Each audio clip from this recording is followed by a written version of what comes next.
মোগলাই পরোটা কে না ভালোবাসে, কিন্তু আপনারা যে মোগলাই পরোটা খেয়েছেন তা ময়দার তৈরি, ছাকা তেলে ভাজা, আবার কখনো বা চিকেন মাটনের স্টাফিং।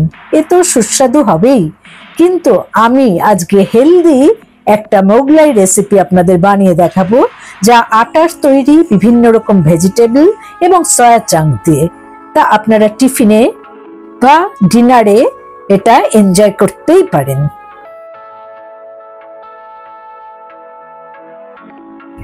আমি রুবিস কুকারি থেকে আপনাদের সকলকে স্বাগত জানিয়ে আজকের রেসিপি সিম্পল আটার মোগলাই পরোটা বানিয়ে দেখাবো। তা প্রথমেই আমাকে মোগলাই পরোটা বানাতে গেলে একটা ডো তৈরি করে নিতে হবে। আমি 1 কাপ আটা, সামান্য লবণ এবং 2 টেবিল স্পুন তেল দিয়ে তার সাথে বেকিং সোডা 1/2 টিস্পুন দিয়ে ভালো করে শুকনোটাকে মেখে নিচ্ছি। বেশ অনেকক্ষণ ধরে এই শুকনোটা মেখে নেওয়ার পর আমি একটু ঈষদুষ্ণ জল এতে অ্যাড করব। এখানে 1/3 কাপ 1 টেবিল স্পুন জল লেগেছে। বুঝে বুঝে আমাকে জলটা অ্যাড করতে হবে, কিন্তু আমাকে এই মাখাটা বেশ অনেকক্ষণ ধরেই মেখে নিতে হবে, যাতে সুন্দর একটা সফট ডো তৈরি হয়। আমার ডো তৈরি হয়ে গেছে। এবার আমি এই ডোকে সামান্য তেল অ্যাড করে রেস্টে রাখবো প্রায় 20 মিনিট।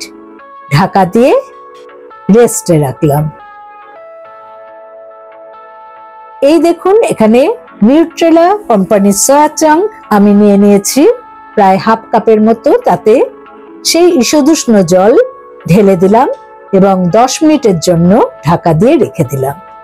এখানে আমি কিছু বেল পেপার, ক্যাপসিকাম, টমেটো এবং একটা কাঁচা লঙ্কা নিয়েছি, যেগুলোর থেকে সামান্য করে অংশ কেটে নিয়ে আমি কুচিয়ে নেব। আপনারা আপনাদের পছন্দ মতো সবজি এখানে ইউজ করতে পারেন। বাঁধাকপি, গাজর, এই সমস্ত সবজিও কিন্তু এখানে চলবে। বেল পেপার কোচানো হয়ে গেছে। এবার আমি কাঁচা লঙ্কাটা কুচিয়ে নিচ্ছি। টমেটো 1/2 নিয়েছি, এর জুস এবং সিড গুলো বের করে নিলাম এবং টমেটোটাকেও আমি কুচিয়ে নেব। সব কোচানো হয়ে গেছে। আমি একটা মিডিয়াম সাইজ পেঁয়াজ কুচিয়ে নিচ্ছি। সবকিছু কোচানো হয়ে গেলে আমি একটা বাটিতে সমস্ত কিছু তুলে নিয়ে এর মধ্যে সামান্য লবণ এবং 1/4 টিস্পুন গোলমরিচের গুঁড়ো অ্যাড করে দিলাম। সয়া চাঙ্কগুলো দেখুন নরম হয়ে গেছে। আমি জল ঝাড়া করে নিলাম। ভালো করে জল ঝাড়া করে এগুলোকেও কুচিয়ে নেব।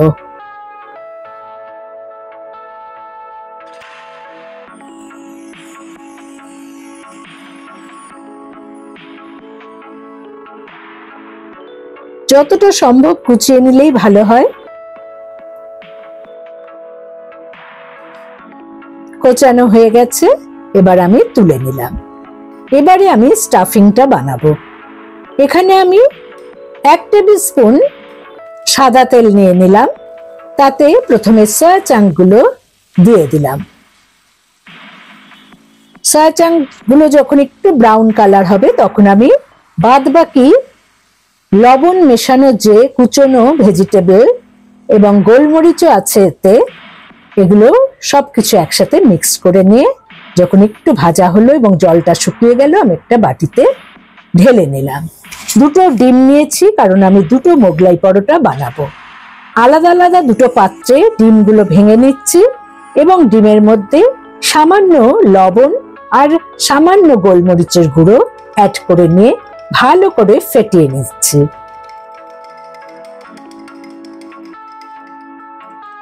ডিম ফেটানো হয়ে গেছে। এবার আমি ডোটাকে 20 মিনিট পর নিয়ে আসলাম। ডোয়ের মধ্যে আমি এবার একটু সামান্য তেল অ্যাড করে নেব। নিয়ে খুব ভালো করে মেখে নেব। তেল আমি অ্যাড করে নিয়েছি এবং অনেকক্ষণ ধরে আমি প্রায় 5 থেকে 6 মিনিট এটাকে ভালো করে মেখে নিলাম। টাইট একটা ডো তৈরি হয়ে গেল। আমি দুটো সাইড কেটে নিয়ে এবার মাঝখান থেকে একটা টুকরো করে দুটো মোগলাই পরোটা বানাবো সেই রকম দুটো বল বানিয়ে নিলাম। এই বলগুলোকে কিন্তু ঢাকা দিয়ে একটা পাত্রে রেখে তারপর আমি সামান্য আটা ছড়িয়ে একটা ডো বেলে নিচ্ছি। এই ডো গুলো ঢাকা দিয়ে রাখার কারণে যাতে হার্ড না হয়ে যায়, শক্ত হয়ে গেলে বেলার অসুবিধা হবে। তো এরকম পাতলা করে যতটা সম্ভব বড় করে আমি বেলে নিলাম।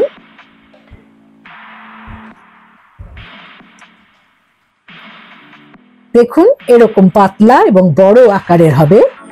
আমি একটা বড় ফ্রাই প্যানের মধ্যে কোনো তেল ছাড়াই এই রুটিটাকে বিছিয়ে দিচ্ছি। দেখুন এরকম ভাবে ছড়িয়ে দিলাম। দিয়ে এর মধ্যে টমেটো কেচাপ আমি 1 টেবিল স্পুন ভালো করে ছড়িয়ে দিলাম। এবার ফ্যাটানো ডিমটা এতে দিয়ে দিলাম, দিয়ে চারদিকে একটু ছড়িয়ে নিচ্ছি। ডিমটা এরকম থাকা অবস্থায় যাতে বেশি বেক না হয়ে যায় তার মধ্যেই আমি স্টাফিং এর যে ভেজিটেবল গুলো ভেজে রেখেছিলাম সেটা ছড়িয়ে দিলাম। চারদিক থেকে এভাবে ফোল্ড করে দিলাম এবং 1 টেবিল স্পুন থেকে 2 টেবিল স্পুন তেল এতে অ্যাড করে দিলাম। চাইলে আপনারা 3 টেবিল স্পুন অয়েলও এতে অ্যাড করতে পারেন। ভাবছেন তো মাঝখানটা ফাঁকা আছে, এটা কেমন হলো? কিছুই না, ডিমটা যেহেতু তখনও লিকুইড ছিল সেই জন্য আমি উল্টে দেয়াতে ডিমটা বেরিয়ে এসে দেখুন এটাকে ফিল আপ করে দিল। এবার এরকম ঘুরিয়ে ঘুরিয়ে ভালো করে লো টু মিডিয়াম ফ্লেমে ভাজতে হবে। বারবার উল্টে পাল্টে ভাজবো, কারণ এটা চারদিক তালে সমানভাবে ভাজাটা হবে। আর একটু ওপরে তেল আমি ছড়িয়ে নিলাম 1 টেবিল স্পুনের মতো। এবার যতক্ষণ না এরকম ব্রাউন কালার আসবে আমি কিন্তু ভেজে নেব। তা একটা মোগলাই আমার রেডি। ঠিক একইভাবে চারদিক থেকে এরকম ভাবে ফোল্ড করে আমি আরেকটা মোগলাই পরোটা বানিয়ে নিচ্ছি। খুব কম তেলে এবং স্বাস্থ্যকর এই মোগলাই আপনারা টিফিনে নিয়ে যেতে পারেন বা বাড়িতেও টিফিন করতে পারেন, ডিনারেও খেতে পারেন। তা এরকম হেলদি পরোটা সস বা স্যালাডের সাথে সার্ভ করে দিতে পারেন। খুবই ক্রিস্পি হয় উপর থেকে এবং ভেতরটা দেখুন কত সফট। ভালো লাগলে বন্ধুরা আমার চ্যানেলে অবশ্যই লাইক করুন, কমেন্ট করুন, শেয়ার করুন। নতুন বন্ধুদের সাবস্ক্রাইব করার অনুরোধ রইল। পাশের বেল বোতামে অবশ্যই ক্লিক করতে ভুলবেন না, তাতে যখনই আমি কোনো নতুন রান্নার রেসিপি পোস্ট করব তার নোটিফিকেশন সহজেই আপনারা পেয়ে যাবেন। ভালো থাকুন, সুস্থ থাকুন। Thanks for watching.